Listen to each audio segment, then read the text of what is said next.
Hi, welcome to Build 10. Before I jump into this, I wanted to point out that things are going to seem a little out of order because they are out of order. The emergency brake was put in well before I dropped the motor in, but I wanted to make sure I included a clip on it because I think the information is pretty important. Hope you enjoy it. A quick chat on the emergency brake.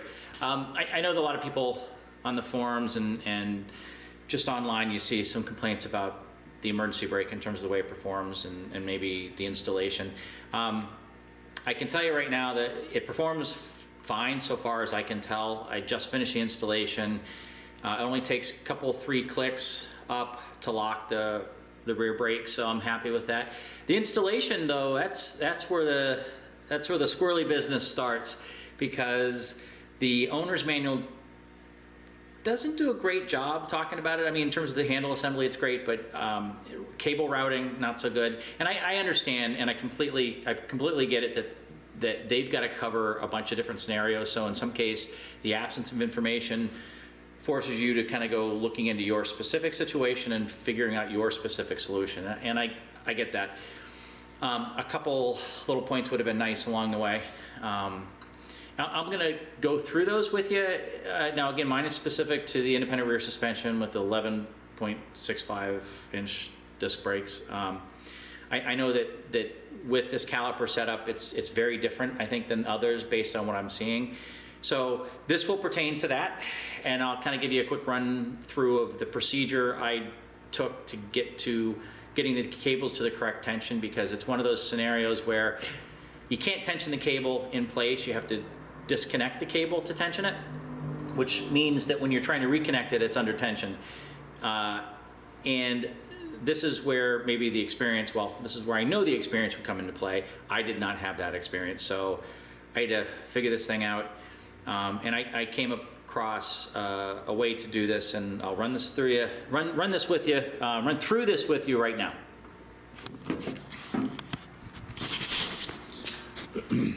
So first, let's start here. Here's the handle. It's installed.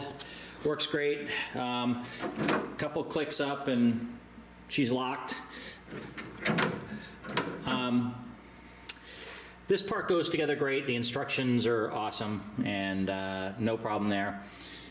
Where it gets a little tricky, and I have to come over here to show you, there's the way it connects underneath there, and oh boy, this is not going to be a good way to show you this here, but cables go into a little clevis here, and then that connects to the bolt. How it connects is not important, but what I did figure out is, like I mentioned, in order to properly tension this, you have to do so without the cables attached. And that makes it difficult because now you got to reattach the cables under tension. So after fumbling around, I realized that this is not where you make that connection. So you make you tension it to where you think it might need to be, connected here, then back over here. This is where you engage and disengage it after the front is mounted or attached. Front end of the cable is attached. There was no reference to that in the owner's manual. Maybe it's one of those things where kind of the world's assuming you should know that. I did not. So it wasn't until towards the end of this installation I said, well, let's leave that attached and let's disconnect this each time I need to increase the tension on the cable. Once I figured that out, it worked out great. Regarding these brakes specifically, when they say, I'm going to try to show you, this is the hole where the cable comes through. There is a reference to elongating that hole in the installation manual. Online, the one you grab online. Be pretty aggressive there. I did not open that up nearly enough. And the reason you open it up is the cable comes in at kind of a funky angle to the caliper. So it has to get past a bolt. Yeah, there's no way I'm going to be able to show you so well, but it has to get past a bolt to get into that opening. And the only way it's going to do that is if it can approach that at a kind of a different angle. So, but here's the finished product. One challenge I have now is this has a tendency to sit right against the axle, so obviously that's not good. This is a spinning part, this is not. So I'm gonna make a small bracket that threads into this point on the spindle that extends out, that clamps this cable up about 1/2 inch. Plenty of clearance off of the axle there that's spinning. And then I'll figure out an additional clamping 1 or 2 points up underneath here. So I hope that helps somebody doing the same installation with the same brake package. All in all, I'm really happy with the way it performs. Honestly, 3 clicks and they're locked. So I think I mentioned this in the last video. One of the concerns I had with the emergency brake cable is that you need to have enough flexibility in this so it can track up and down with suspension without binding against anything. So I'm a little nervous about affixing it up here someplace, because I actually don't know how that would end up kind of wearing. You know, I figure if I clamp it here, is this eventually gonna kind of create a wear spot?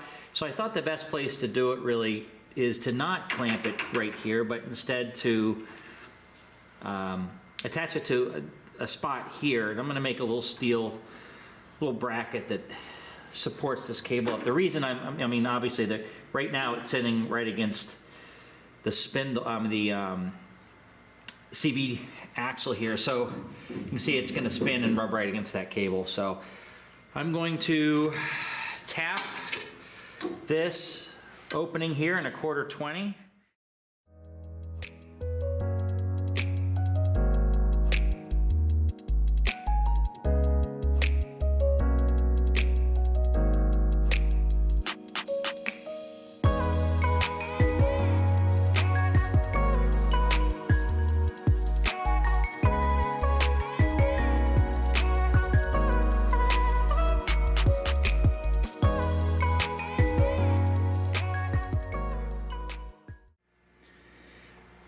Well, I'm not going to win any elegance awards on my little bracket here, but I'm not sure what other people do securing the securing the emergency brake cable when they have an IRS, but this seems to work. It's a little extension bracket I made here. I screwed it into an open hole that was on the top of the spindle. Now I'm thinking about this, I'm kind of hoping that there's not another purpose for that little hole in the spindle. I can't imagine there would be, but not sure how others do it, but I did it this way, and it clears all the spinny things, so I'm happy.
I can't do nothing with you.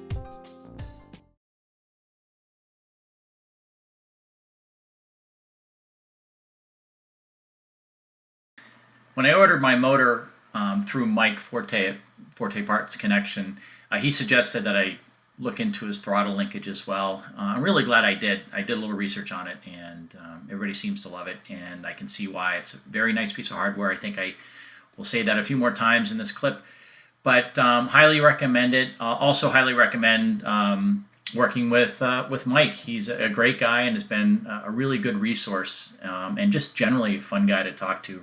Knows his stuff and makes this part of the process a lot more fun. Thanks, Mike.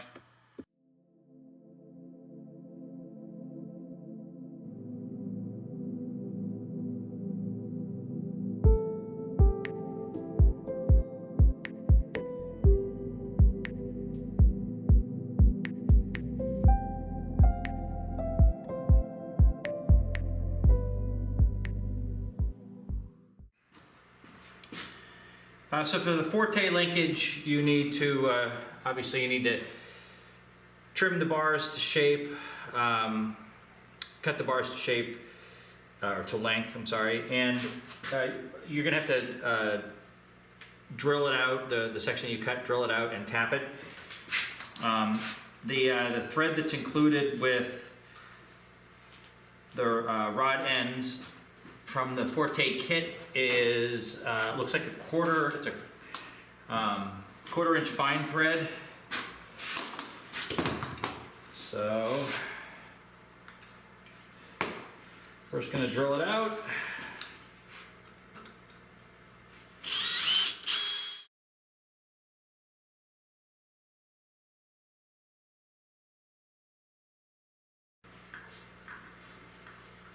I'm going to tap a little deeper than I need to, just in case I have to trim this down. I don't have to go through this procedure again.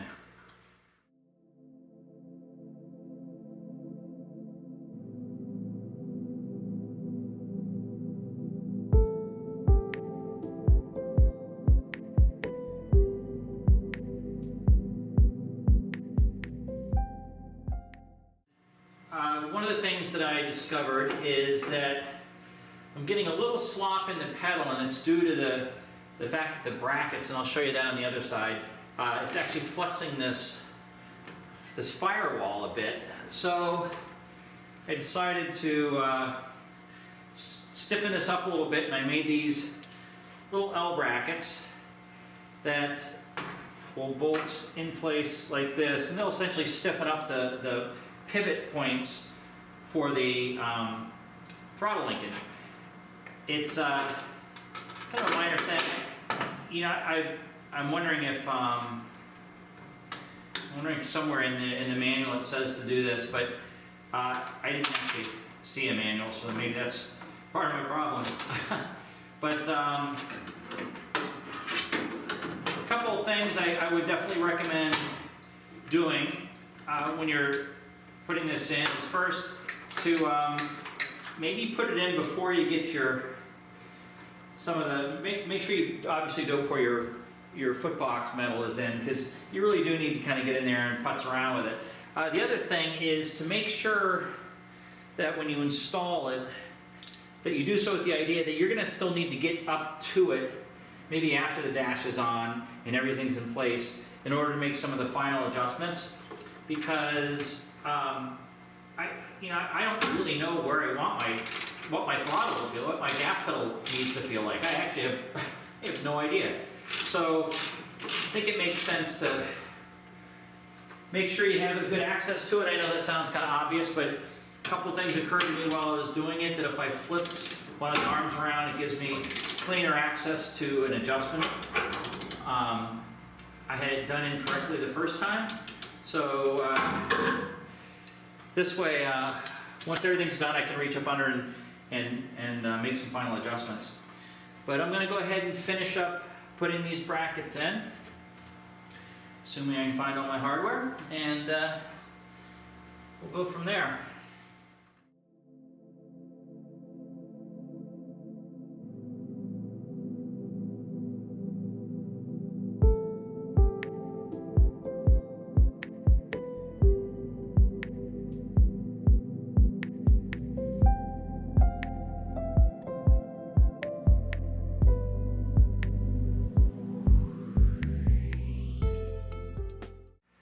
just finished installing the mechanical throttle linkage for Mike Forte.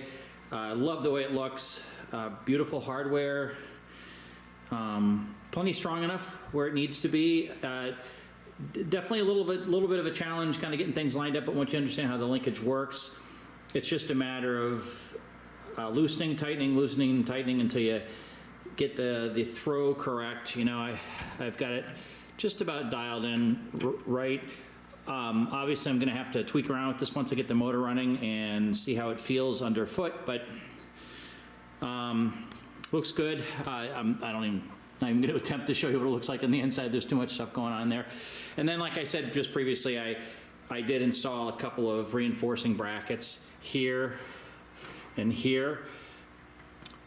Without that, because the rotational force, you know, when you apply the gas pedal, it twists.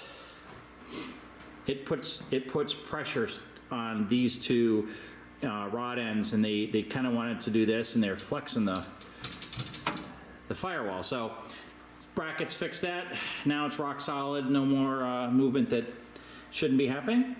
So another little thing to check off my list.